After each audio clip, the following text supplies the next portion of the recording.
Mon frère cadet, rongé par la jalousie, m'a regardé droit dans les yeux au milieu de la salle d'audience et m'a lancé. Prépare-toi à être humilié devant tout le monde.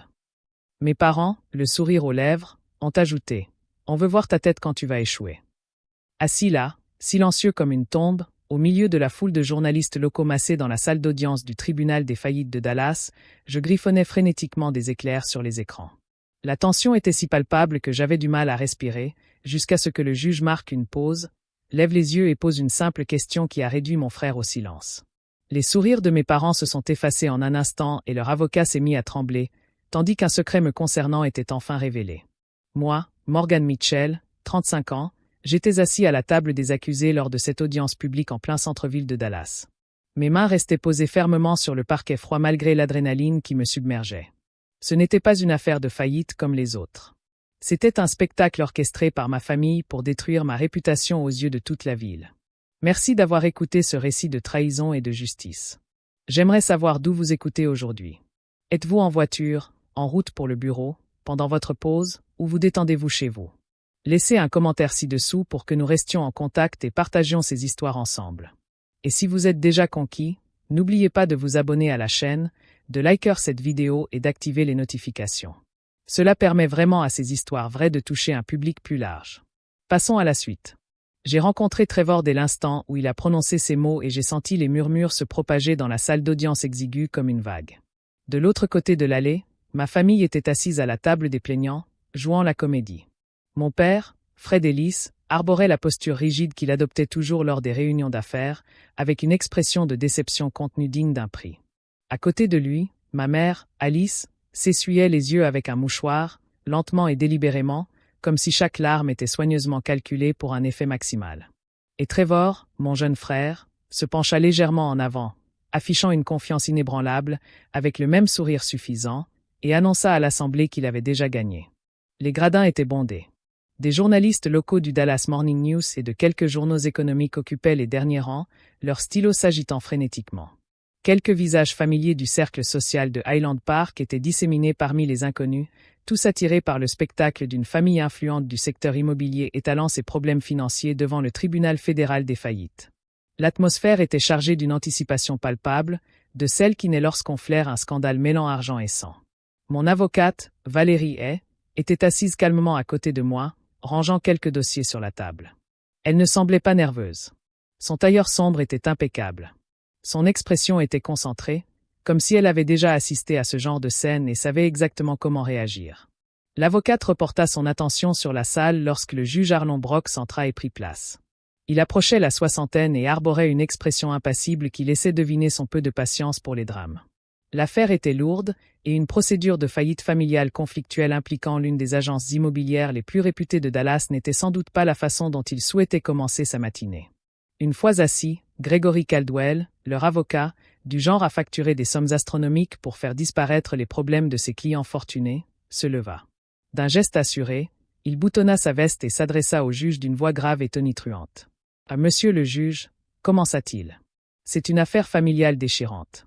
Mon client, Trevor Ellis, a accordé un prêt personnel de 3 millions de dollars à sa sœur, la débitrice Morgan Mitchell, pour tenter de sauver son entreprise, Pinnacle Property Group, d'une faillite imminente.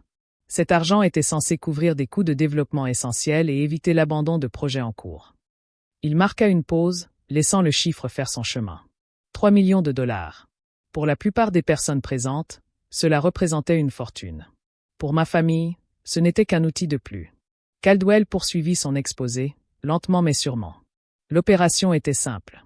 Les fonds étaient destinés à stabiliser l'entreprise, spécialisée dans les copropriétés de luxe et les projets immobiliers commerciaux. Mais les preuves démontreront que la débitrice a détourné ses ressources vers des projets à haut risque, surinvestissant dans des acquisitions foncières spéculatives et des prestations de luxe que le marché ne pouvait pas supporter. Pinnacle Property Group est aujourd'hui profondément insolvable, avec des entrepreneurs impayés qui ont interrompu leur chantier et aucune perspective réaliste de redressement. Un murmure se répandit. Les journalistes s'activèrent à prendre des notes. Je sentais le poids de chaque regard peser sur ma nuque. En apparence, Pinnacle avait traversé des moments difficiles, des permis retardés, la hausse du coût des matériaux et plusieurs transactions qui avaient capoté dans un marché en déclin. Mais nous avions aussi connu des succès. 2 tours d'appartements de luxe, entièrement vendus, avait été achevé dans le centre de Dallas, générant des revenus substantiels, et plusieurs projets à usage mixte étaient en cours avec des investisseurs engagés. Ce n'était pas le navire en perdition qu'on avait décrit. Ma mère laissa échapper un soupir discret et parfaitement maîtrisé. Mon père posa une main sur son bras, incarnant à la perfection le soutien dans la douleur. Trevor garda les yeux fixés sur moi, ce regard confiant, imperturbable. Caldwell to Mina Essay Playedwari Diovacha. Nous demandons à la Cour de reconnaître la validité de cette dette qui, si nécessaire, a levé le voile corporatif et d'accorder réparation au créancier qui a agi par loyauté familiale et qui se retrouve finalement avec des pertes considérables. Un silence pesant s'installa dans la salle, chargé de jugement. Les gros titres se préparaient déjà dans l'esprit des journalistes. La famille Ellis affirme qu'il dilapide les investissements de ses frères dans un empire immobilier en faillite. Le juge Brock s'ajusta ses lunettes et se tourna vers notre table. À Madame Hay, la défense souhaite-t-elle. Pour faire une déclaration liminaire? Valérie se leva sans faire d'histoire, sa voix claire et assurée fendant l'air lourd. En bref, votre honneur, l'histoire présentée est émouvante et porte sur une somme d'argent. Considérable, mais elle manque d'un élément important, la précision. Elle ne fit aucun pas, aucun geste théâtral. Elle resta là, calme et directe. Nous allons démontrer qu'un tel prêt n'a jamais été accordé.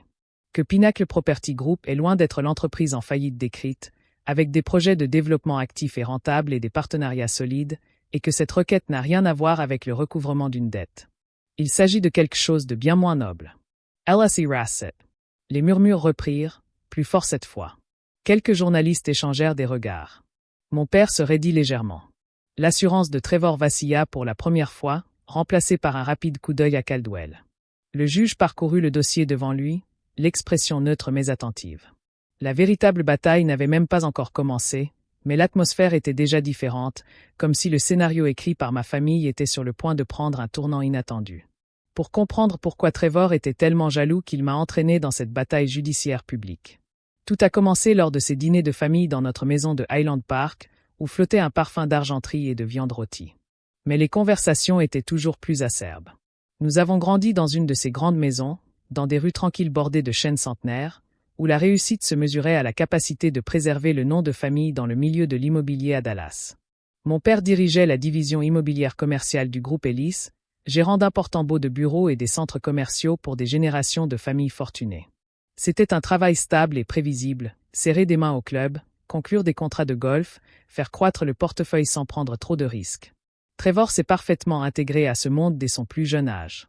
Il avait le charme, un sourire facile, la capacité de se souvenir des noms et de faire sentir aux gens qu'ils étaient importants. Tout le monde supposait qu'un jour il prendrait la relève et perpétuerait l'héritage familial. J'étais différente.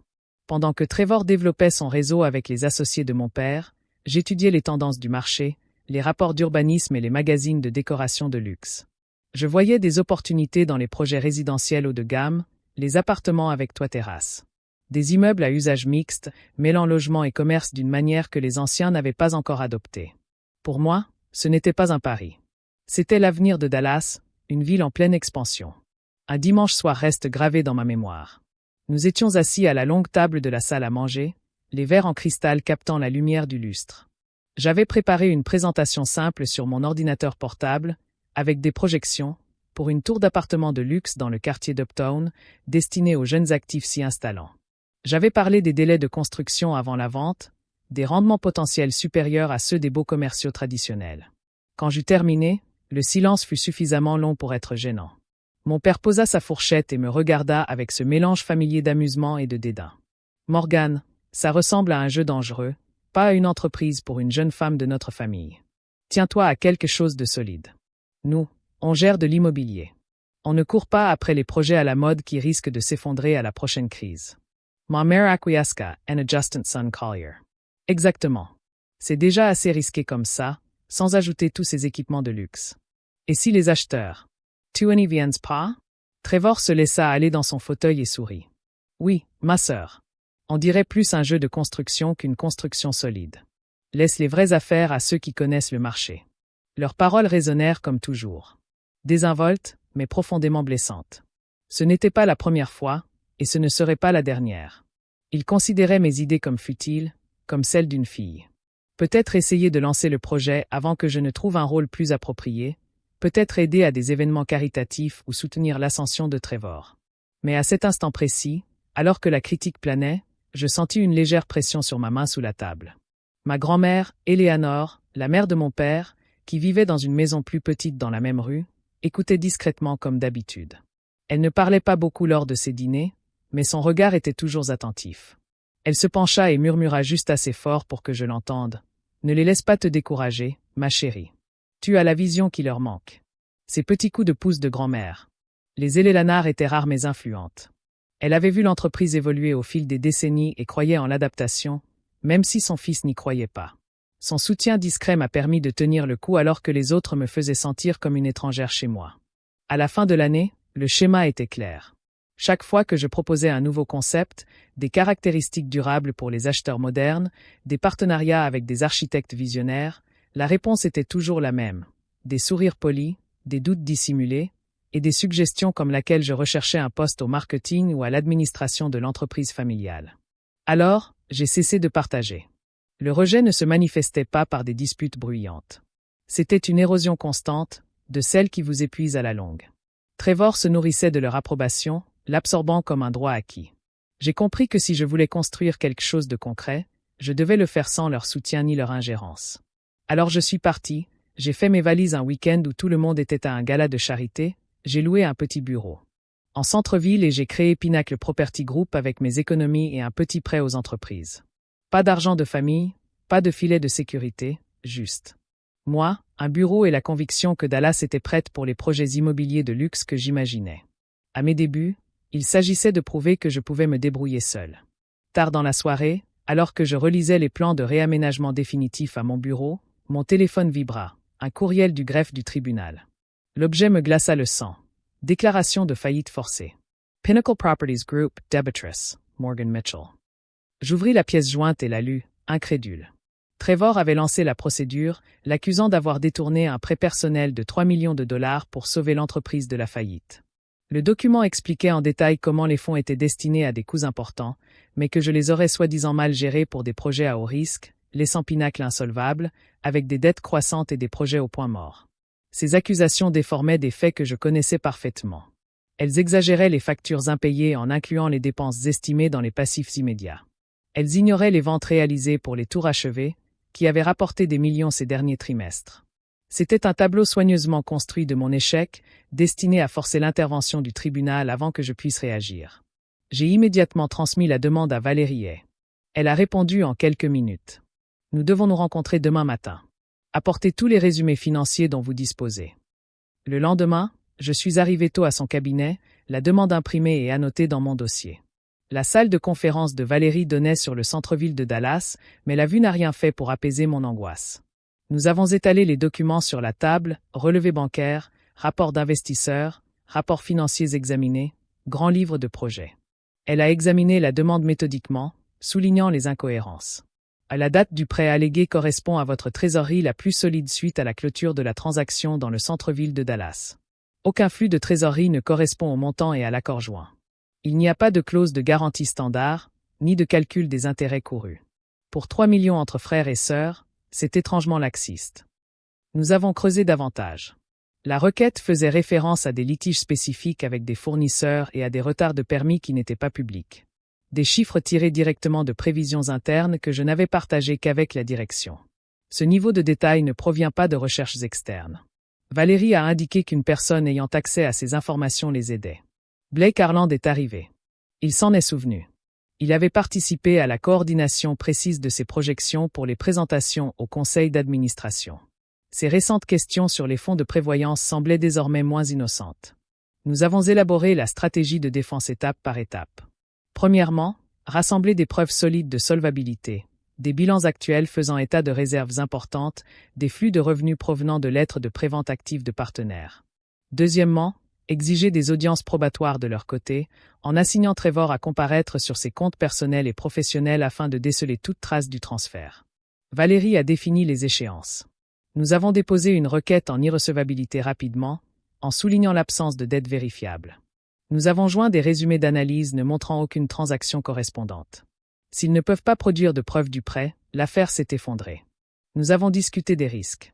Une procédure interminable pourrait effrayer les investisseurs, retarder les permis, nuire aux relations avec les entrepreneurs, mais un règlement précipité validerait leur version.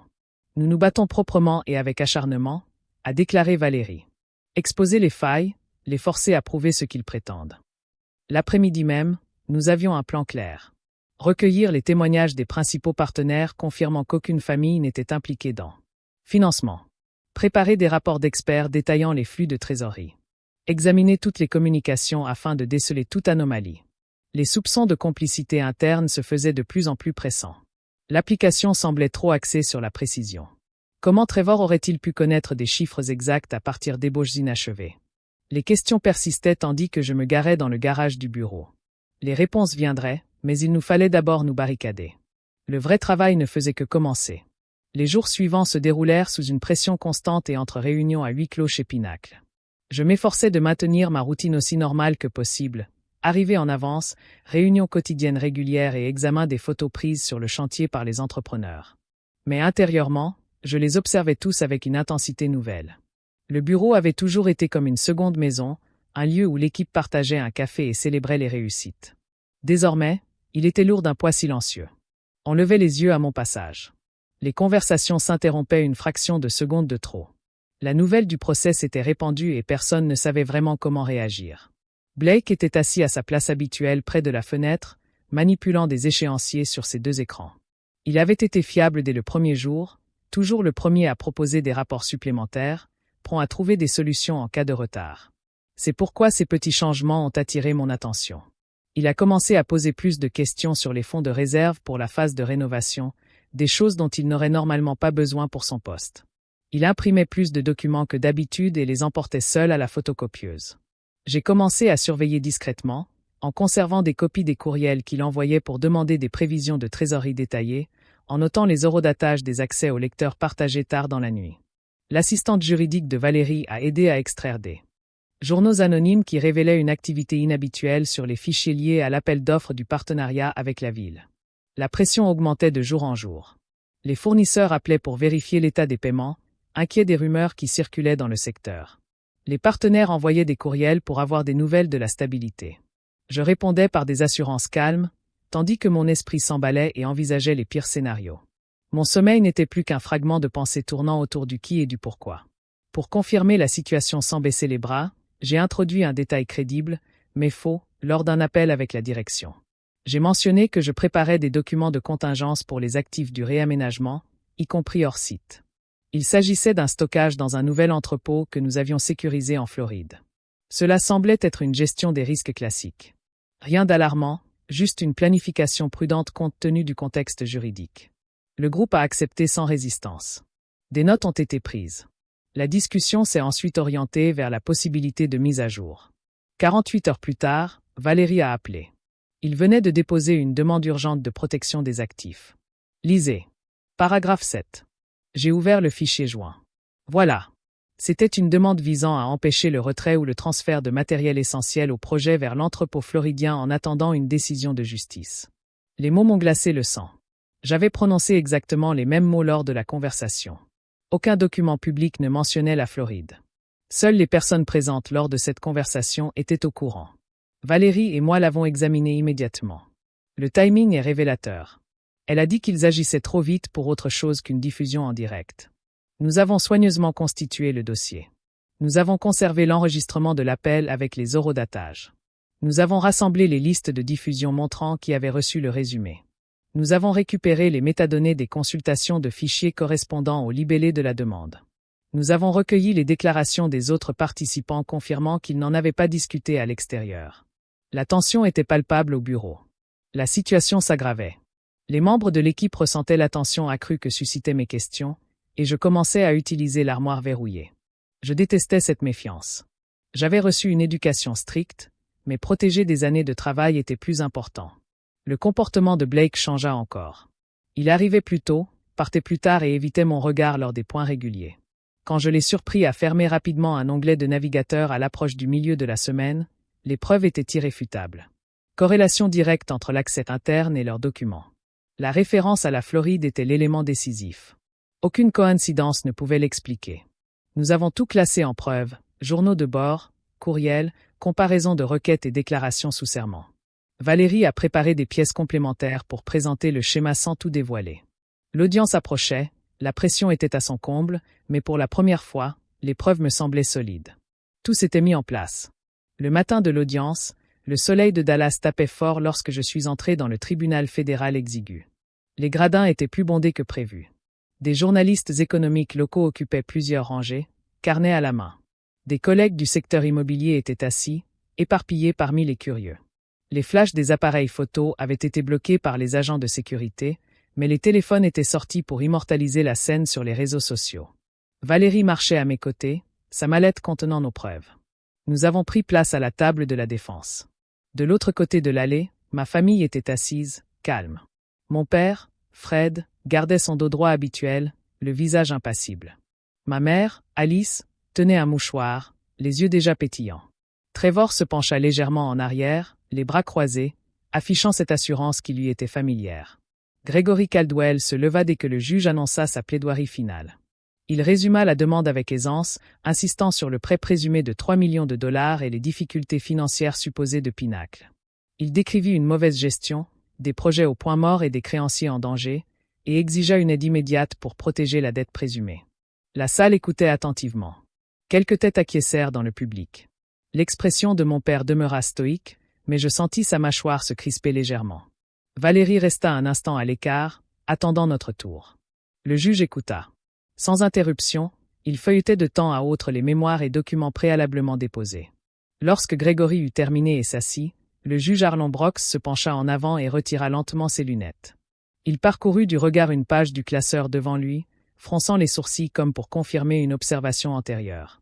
« Avocat », dit-il d'une voix calme, mais autoritaire, au micro. « Avant de passer à la défense, j'ai une question concernant les pièces déjà versées au dossier. » Unsilenced Mort Essenstalla.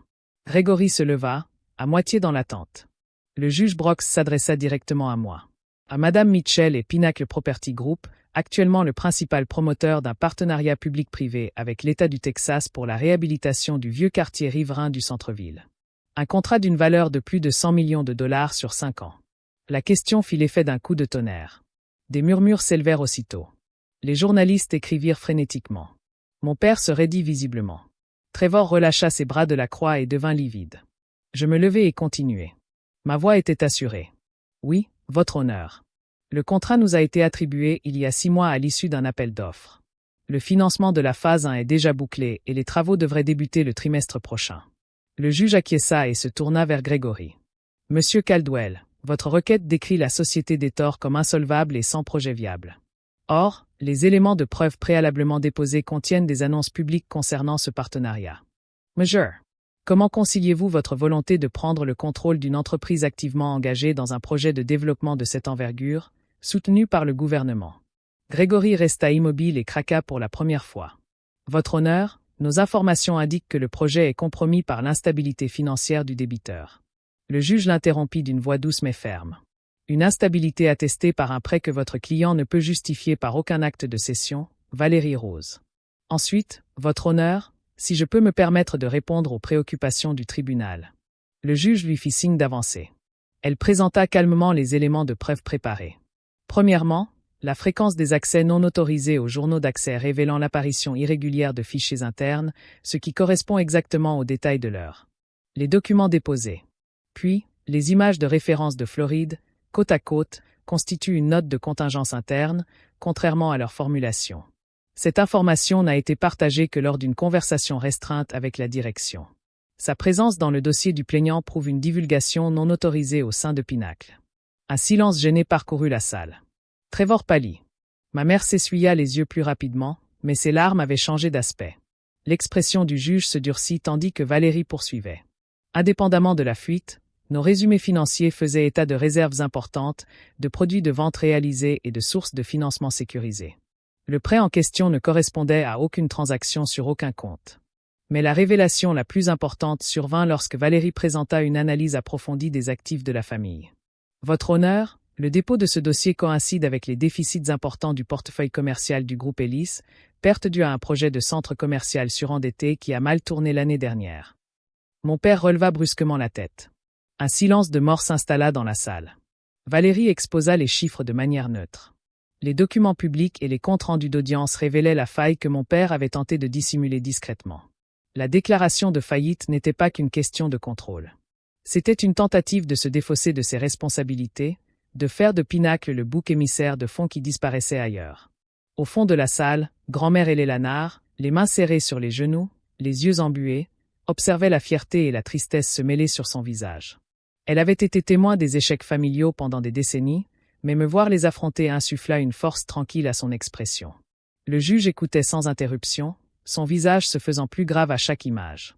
Lorsque Valérie eut terminé, il se tourna directement vers Grégory. « Maître, ce tribunal n'apprécie pas d'être instrumentalisé dans des manœuvres personnelles ou financières, surtout lorsque cela risque de perturber un projet d'intérêt public d'envergure. » Grégory tenta de répondre, mais sa voix manquait de conviction. Trevor fixait la table, les mains jointes. Mon père parut soudain plus vieux, son masque de confiance s'étant effondré.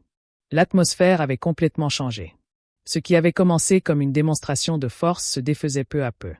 Le juge exposait soigneusement les preuves. Le véritable affrontement allait commencer.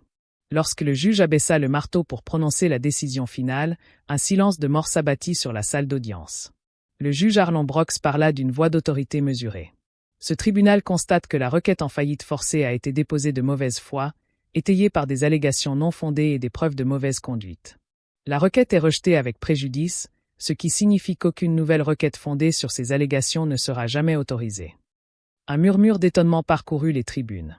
Les journalistes cessèrent d'écrire un instant, comme pour encaisser le choc. Le juge poursuivit. De plus, compte tenu des graves questions soulevées quant à l'authenticité des documents, l'accès non autorisé à des informations confidentielles et l'ingérence potentielle dans un important contrat public de développement, le greffier a reçu l'ordre de transmettre l'intégralité du dossier, y compris toutes les preuves et les transcriptions, au FBI pour enquête sur d'éventuelles infractions de fraude et d'espionnage industriel.